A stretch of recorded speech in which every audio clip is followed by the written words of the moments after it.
नमस्कार, आवाज समाचार में आप सभी का स्वागत है। मैं हूं सीमा। खबरों की शुरुआत करते हैं और सबसे पहले नजर डाल लेते हैं हेडलाइंस पर। भारत की पूर्व राजनयिक रुचि घनश्याम ने कहा, कराची में दाऊद खुलेआम रहता है, पाक फिर भी झूठ बोलता है। ठाकरे भाइयों का सालों बाद गठजोड़, 5 जुलाई को मुंबई में हिंदी थोपने के खिलाफ करेंगे रैली। अमरनाथ यात्रा पर पहलगाम हमले का असर, रजिस्ट्रेशन में श्रद्धालुओं की भारी आई कमी। भारतीय वैज्ञानिक का अंतरिक्ष में कमाल, आईएसएस पर भारत की मौजूदगी बनी ऐतिहासिक उपलब्धि। न्यूयॉर्क मेयर रेस में जौहरन ममदानी की धमाकेदार एंट्री, एडम्स पर भ्रष्टाचार के आरोप, चुनावी जंग बनी वादों बनाम विजन की लड़ाई। और संविधान की प्रस्तावना पर संघ ने उठाए सवाल, समाजवादी पंथ निरपेक्ष शब्द हटाने की मांग। हुजवाले बोले, इमरजेंसी में जोड़े गए थे ये शब्द। और अब खबरें विस्तार से। एक निजी चैनल के कार्यक्रम में भारत की पूर्व राजनयिक रुचि घनश्याम ने भगोड़े आतंकी दाऊद इब्राहिम को लेकर बड़ा खुलासा किया है। पाकिस्तान में भारत की पहली महिला राजनयिक रह चुकी रुचि ने कहा है कि कराची का हर निवासी दाऊद के ठिकाने से वाकिफ है। उन्होंने बताया कि पाकिस्तान में कोई भी ये बात खुले तौर पर नहीं कहेगा, लेकिन सब जानते हैं कि दाऊद कहाँ रहता है। पूर्व राजनयिक के मुताबिक कराची में दाऊद का सिर्फ एक नहीं बल्कि कई ठिकाने हैं। एक बार उनके ड्राइवर ने खुद बताया था कि एक और बेनजीर भुट्टो का घर है और आगे दाऊद का। उन्होंने कहा कि पाकिस्तान की फितरत ही है सच को छुपाना, और दाऊद का मामला इसका जीता जागता उदाहरण है। गौरतलब है कि 1993 मुंबई बम धमाकों का मास्टरमाइंड दाऊद भारत का मोस्ट वांटेड आतंकी है। उस पर मनी लॉन्ड्रिंग, आतंक फंडिंग और जबरन वसूली जैसे संगीन आरोप हैं। भारत और अमेरिका दोनों ने उस पर अलकायदा और लश्कर-ए-तैयबा जैसे आतंकी संगठनों को पैसा देने का आरोप लगाया है। रुचि घनश्याम ने यह भी बताया कि 2020 में पाकिस्तान ने FATF की ग्रे लिस्ट से बाहर निकलने के दबाव में पहली बार दाऊद की मौजूदगी कबूली थी। कराची के क्लिफ्टन इलाके के व्हाइट हाउस सहित कई पतों का जिक्र उस सरकारी दस्तावेज में हुआ था, जिन्हें बाद में पाकिस्तान सरकार ने खारिज कर दिया। ये खुलासा एक बार फिर पाकिस्तान की दोहरी नीति को उजागर करता है। एक तरफ वो दुनिया के सामने खुद को आतंक के खिलाफ बताता है और दूसरी तरफ आतंक के सरगनाओं को पनाह देता है। नमस्कार, आवाज इंडिया में आप सभी का स्वागत है। मैं हूं सीमा। महाराष्ट्र की राजनीति में एक बार फिर से भाषा को लेकर सियासी भूचाल आ गया है। हिंदी को तीसरी भाषा के रूप में अनिवार्य किए जाने पर घमासान मचा है और अब इस मुद्दे ने दो राजनीतिक प्रतिद्वंदियों उद्धव ठाकरे और राज ठाकरे को एक मंच पर लाने की भूमिका तैयार कर दी है। जहां 5 जुलाई को होने वाले हिंदी विरोधी मोर्चे को लेकर मनसे और शिवसेना ने अब सक्रिय हो गए हैं। तस्वीरों में आप देख सकते हैं कि मनसे नेता संदीप देशपांडे और शिवसेना यूबीटी विधायक वरुण सरदेसाई दादर की एक होटल में आमने सामने बैठे नजर आ रहे हैं। सूत्रों के मुताबिक बैठक में मोर्चे की रणनीति, साझा मंच और तैयारी को लेकर चर्चा हुई। माना जा रहा है कि ये मुलाकात सिर्फ मोर्चे तक सीमित नहीं है, बल्कि ठाकरे भाइयों की नई राजनीतिक एकता की शुरुआत भी हो सकती है। हालांकि अभी तक राज और उद्धव ठाकरे की सीधी मुलाकात की पुष्टि नहीं हुई है, लेकिन नेताओं की बैठकों से संकेत साफ हैं कि दोनों दलों के रिश्ते में जमी बर्फ अब पिघलने लगी है। अब देखना होगा कि क्या 5 जुलाई को दोनों नेता एक ही मंच पर दिखेंगे या फिर ये मुलाकातें सिर्फ सियासी नफे नुकसान तक ही सीमित रहेगी। जम्मू कश्मीर के पहलगाम हमले का सीधा असर इस साल की अमरनाथ यात्रा पर पड़ा है। उपराज्यपाल मनोज सिन्हा ने बताया कि यात्रा के रजिस्ट्रेशन में इस बार 10.19% की गिरावट दर्ज की गई है। 22 अप्रैल को पहलगांव के बेसरन इलाके में हुए आतंकी हमले में 26 लोग मारे गए थे, जिसमें अधिकतर पर्यटक थे। सिन्हा के मुताबिक घटना से पहले रजिस्ट्रेशन की रफ्तार अच्छी थी, लेकिन उसके बाद रुकावट आई। अब तक 85,000 यात्रियों ने अपने रजिस्ट्रेशन की पुष्टि की है, जबकि पिछले साल ये संख्या 2.36 लाख थी। उपराज्यपाल ने कहा है कि सुरक्षा बलों की सक्रियता और प्रशासन की तैयारी से अब भरोसा लौट रहा है। श्री अमरनाथ श्राइन बोर्ड के पूर्व रजिस्टर्ड तीर्थ यात्रियों का पुनः सत्यापन शुरू कर दिया गया है। इस बार यात्रा 3 जुलाई से 9 अगस्त तक चलेगी। सुरक्षा के लिए 3 स्तरीय व्यवस्था की गई है और मॉक ड्रिल जारी है। पुलिस और CAPF की अतिरिक्त तैनाती भी की गई है। सेवा प्रदाताओं का सत्यापन भी पूरी तरह हो चुका है। हेलीकॉप्टर सेवाएं इस साल स्थगित की गई हैं, जिसे सुरक्षा कारणों के चलते निर्णय बताया गया है। सिन्हा ने कहा है कि तीर्थयात्री निजी वाहन से आ सकते हैं, लेकिन काफिले के साथ चलना बेहतर होगा। उन्होंने भरोसा दिलाया कि तीर्थयात्रियों, पर्यटकों और स्थानीय लोगों सभी के लिए पर्याप्त सुरक्षा के इंतजाम है। पिछले 3-4 वर्षों में यात्रा में श्रद्धालुओं की सुविधाओं की दृष्टि से निरंतर श्राइन बोर्ड ने, जम्मू कश्मीर प्रशासन ने प्रयास करके सुविधाओं का काफ़ी विस्तार किया है।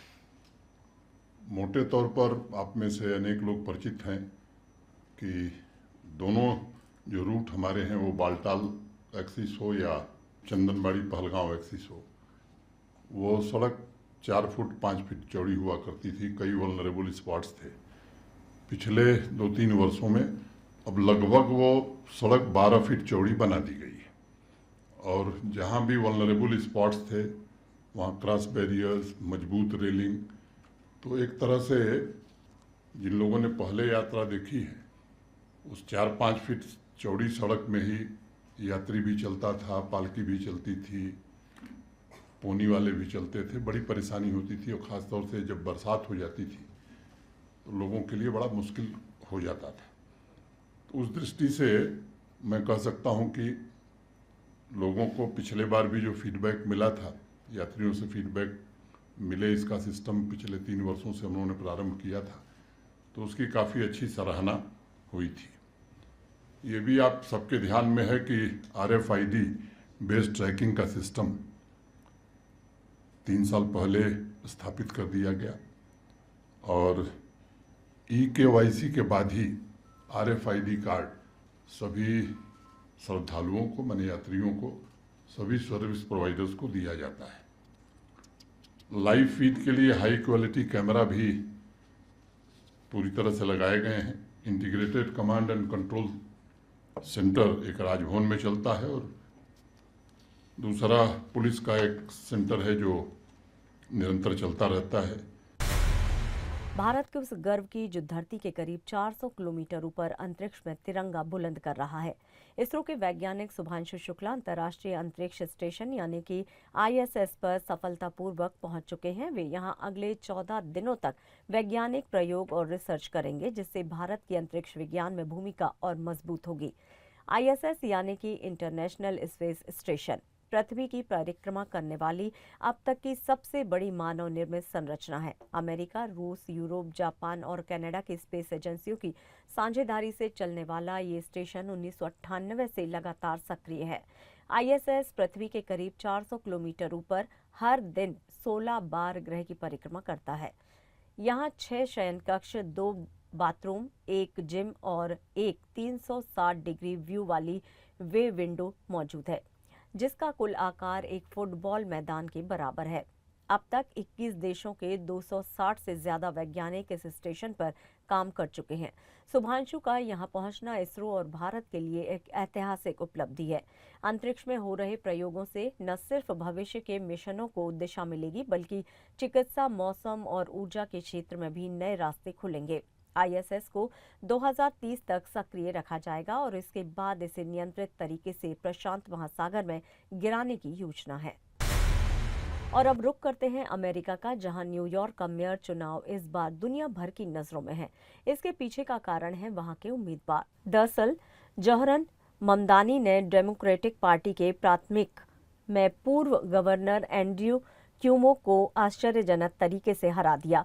इसके बाद से ममदानी का नाम सुर्खियों में आ गया है। हालांकि ममदानी की जीत अभी तक प्रमाणित नहीं हुई है, लेकिन न्यूयॉर्क के मेयर एरिक एडम्स ने उनके खिलाफ चुनाव प्रचार की शुरुआत कर दी है। एडम्स का ममदानी पर आरोप। एडम्स ने कहा है कि ये एक नीले कॉलर के साथ एक उम्मीदवार की लड़ाई एक सूट बूट और चांदी के चम्मच वाले उम्मीदवार के साथ है। बता दें कि 2011 में एडम्स डेमोक्रेट के रूप में चुने गए थे, लेकिन इस बार वे निर्दलीय चुनाव लड़ रहे हैं। एडम्स ने ममदानी पर निशाना साधते हुए कहा है कि वे सभी को मुफ्त में सब कुछ देने के झूठे वादे कर रहे हैं। उन्होंने कहा कि उनके पास ट्वीट्स का एक रिकॉर्ड है, मेरे पास इन सड़कों पर काम करने का रिकॉर्ड है, परिणामों का रिकॉर्ड है। वे समस्याओं के बारे में बात करते हैं, मैं उन्हें ठीक करता हूं। ये अंतर है। ममदानी ने क्या आरोप लगाया? वही ममदानी ने अपने चुनाव अभियान को शुरुआत करते हुए कहा कि वे एडम्स के भ्रष्टाचार और उनकी विफलता के बारे में लोगों को संबोधित करेंगे। ममदानी ने कहा, न्यूयॉर्क को कई संकटों का सामना करना पड़ रहा है और इस मेयर ने संकटों को ठीक नहीं किया। बता दें, एडम्स को प्रमुख संघीय भ्रष्टाचार के आरोपों का सामना करना पड़ा था। जनवरी में ट्रंप के वापस राष्ट्रपति बनने के बाद न्याय विभाग द्वारा उन्हें छोड़ दिया गया था। आपातकाल के 50 वर्ष पूरे होने पर एक बार फिर से देश के संविधान की प्रस्तावना चर्चा में है। राष्ट्रीय स्वयंसेवक संघ ने समाजवादी और पंथ निरपेक्ष शब्दों को प्रस्तावना से हटाने की खुली मांग कर दी है।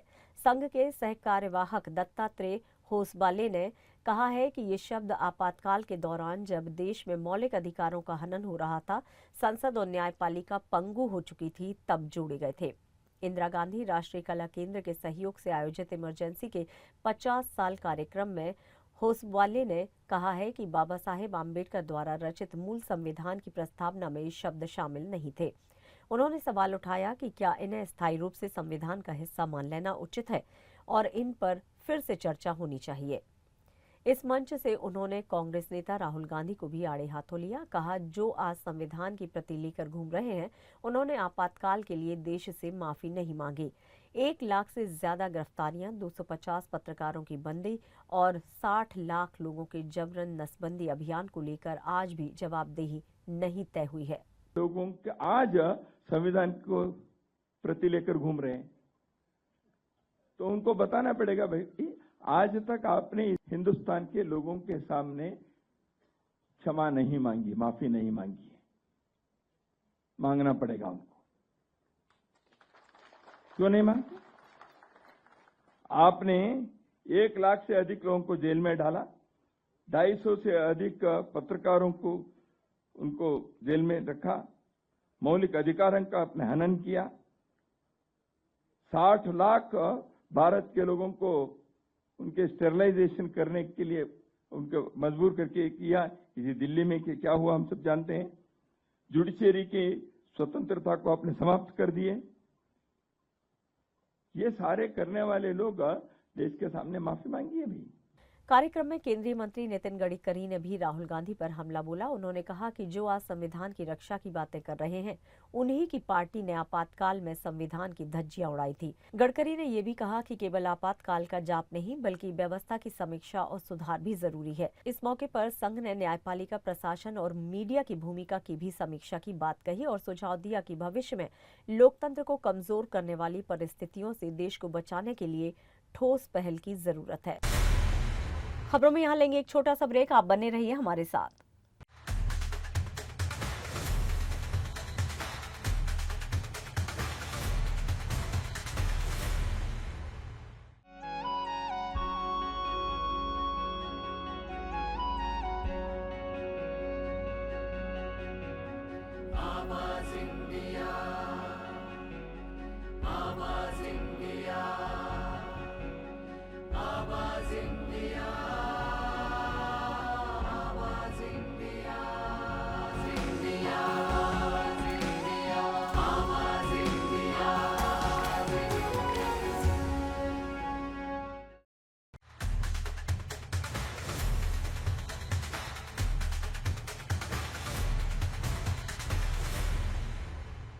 ब्रेक के बाद एक बार फिर से आप सभी का स्वागत है। बढ़ते हैं अपनी अगली खबर की ओर। उड़ीसा की पवित्र धरती पर आज से शुरू हुई भगवान जगन्नाथ की ऐतिहासिक रथ यात्रा। हर साल की तरह इस बार भी पूरी धाम में श्रद्धा, भक्ति और उत्साह का संगम देखने को मिल रहा है। आषाढ़ शुक्ल द्वितीय के दिन निकली ये भव्य यात्रा भगवान जगन्नाथ, बालभद्र और सुभद्रा के रथों के साथ गुंडीचा मंदिर तक जाती है। पुरी में लाखों श्रद्धालु रथ खींचने के लिए उमड़े हैं।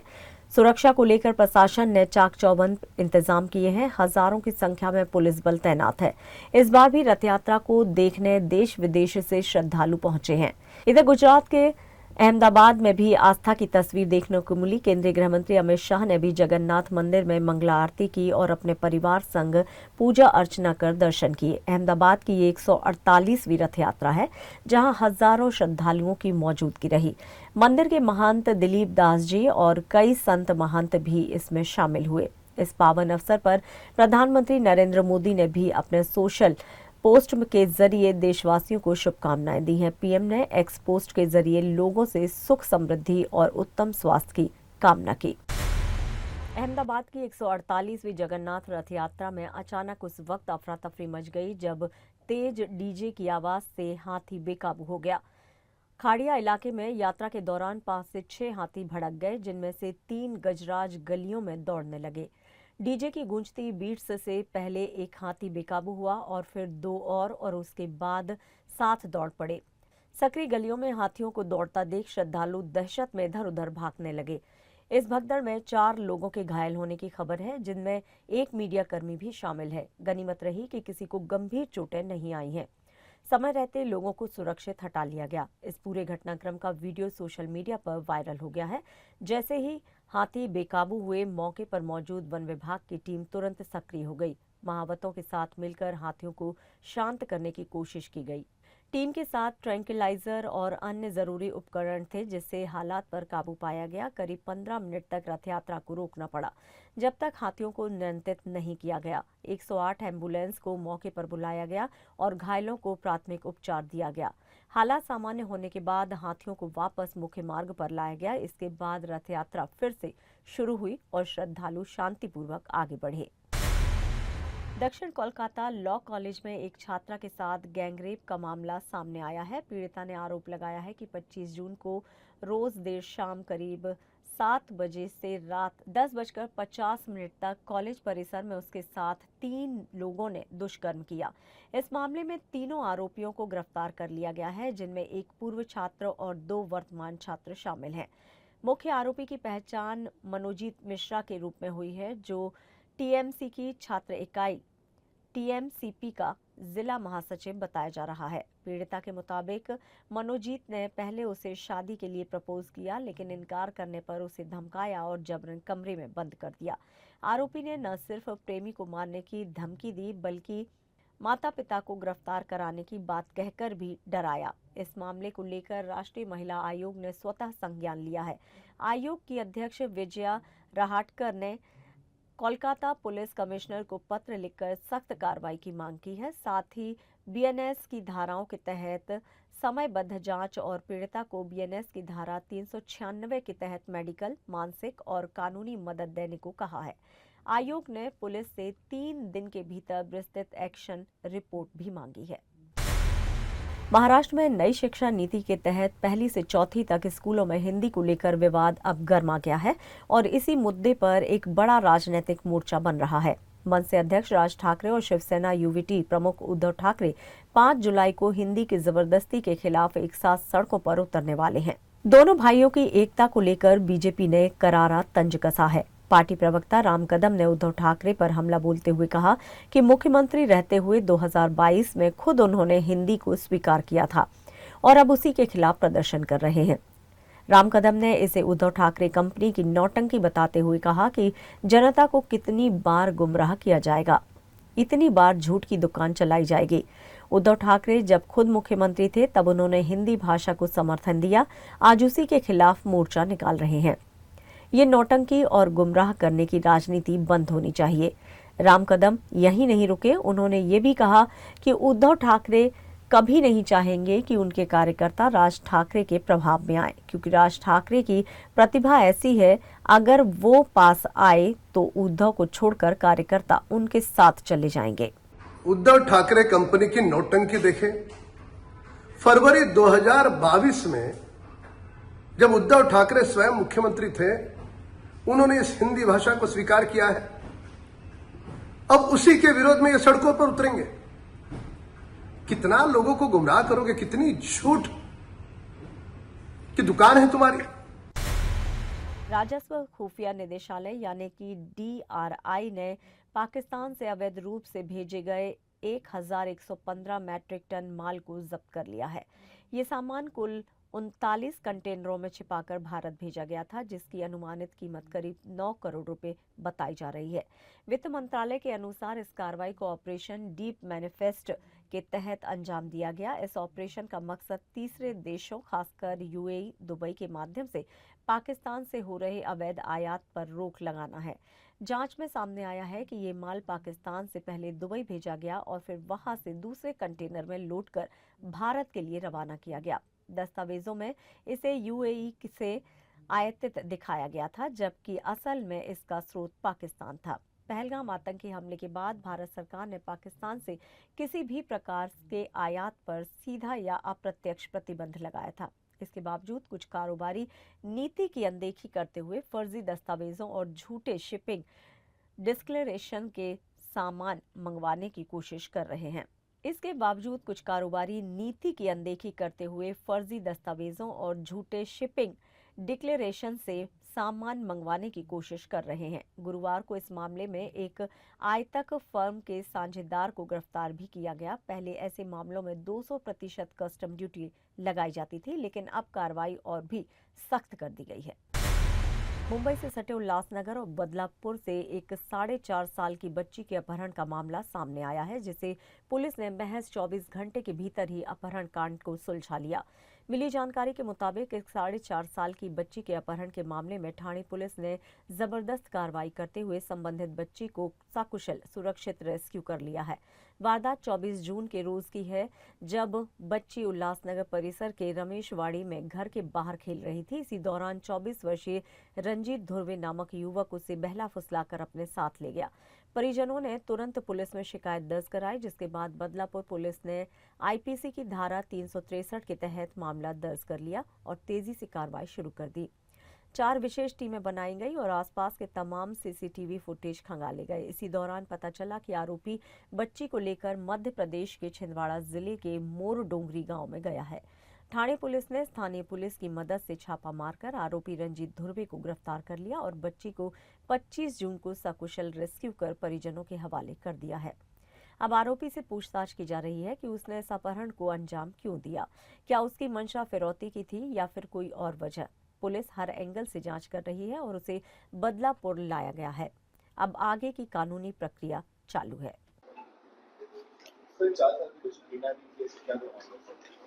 24 जून को राम टेकड़ी बदलापुर पश्चिम वहां से 4.5 साल की बालिका का अपहरण हुआ था। उसके बारे में बदलापुर पश्चिम में 250/2025 किडनैपिंग का गुना दाखिल था।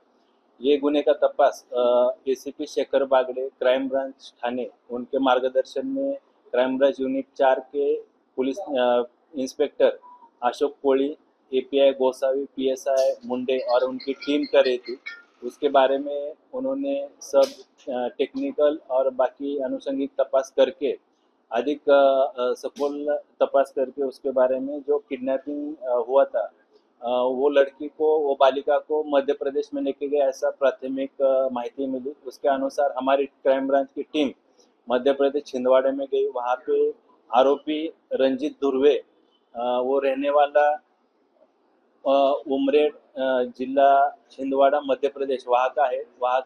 वहाँ से उसके घर से हमने उसको अरेस्ट किया है और वो अपहृत बालिका का हमने वहाँ से छुटकारा किया है।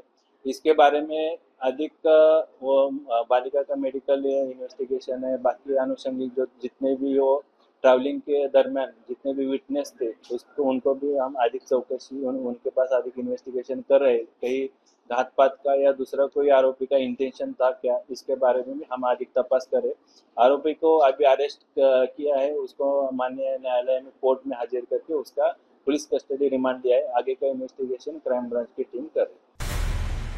और यहाँ लेंगे एक छोटा सा ब्रेक। आप बने रहिए आवाज समाचार के साथ।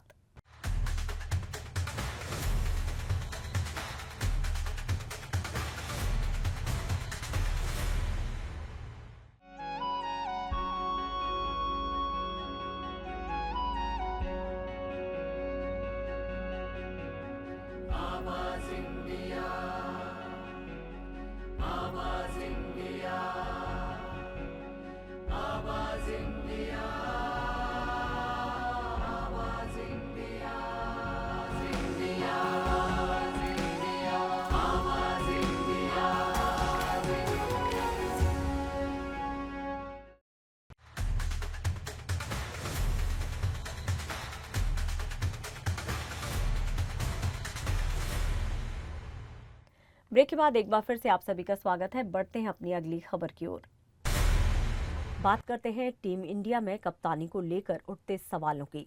क्या बांग्लादेश दौरे में बदलेगा टीम इंडिया का कप्तान और कौन संभालेगा T20 टीम की कमान?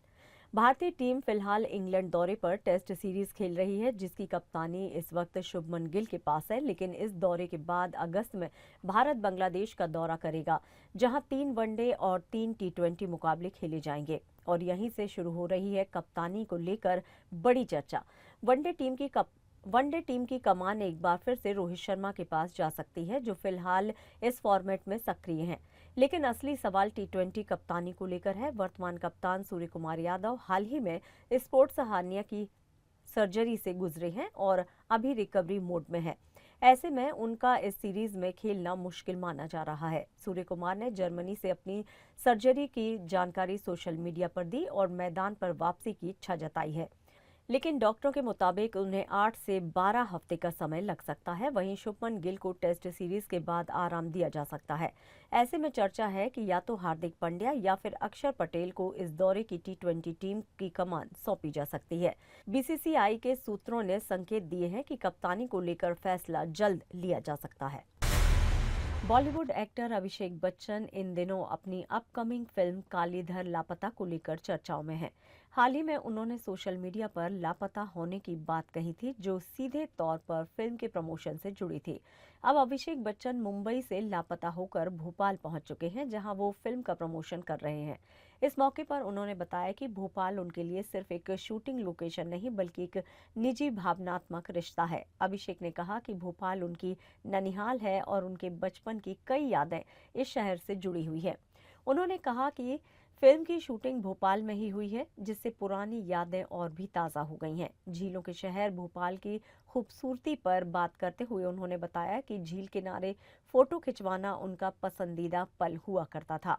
फिल्म कालीधर लापता की कहानी के बारे में बात करते हुए अभिषेक ने कहा कि ये कहानी हमें जीवन के सच्चे दिल से अपनाने की सीख देती है, चाहे हमारी यात्रा कहीं भी खत्म क्यों न हो।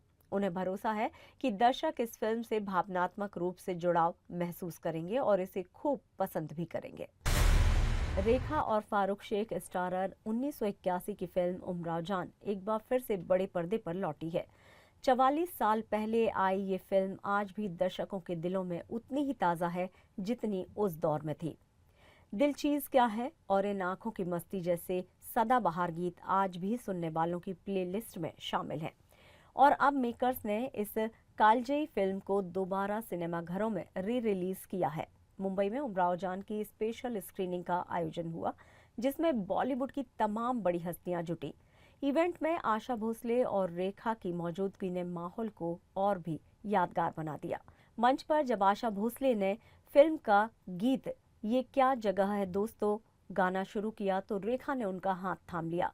इसी दौरान आशा ताई ने मजाक में कहा, ये मेरा गला दबा रही है, जिस पर रेखा जोर से हंस पड़ी और पूरा माहौल खुशनुमा हो गया।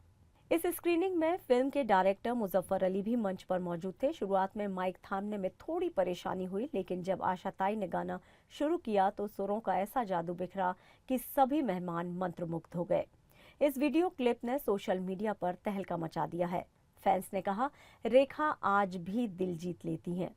किसी ने लिखा, रेखा जी ने आशा ताई को इतना कसकर पकड़ा है, वो गाना कैसे गाएंगी। और वहीं एक यूजर ने कहा, आशा जी की आवाज आज भी उतनी ही मधुर है। इस शानदार स्क्रीनिंग में आलिया भट्ट, अनिल कपूर, सिमी ग्रेवाल, नुसरत भरूचा, जितेंद्र, कबीर वेदी, तब्बू, अदनान सामी, मीरा कपूर और राकेश रोशन जैसे कई बड़े सितारे शामिल हुए। 44 साल बाद भी उमराव जान और रेखा की मस्ती ने एक बार फिर से दर्शकों का दिल जीत लिया। और फिलहाल आवाज समाचार में इतना ही। आप देखते रहिए आवाज इंडिया। नमस्कार।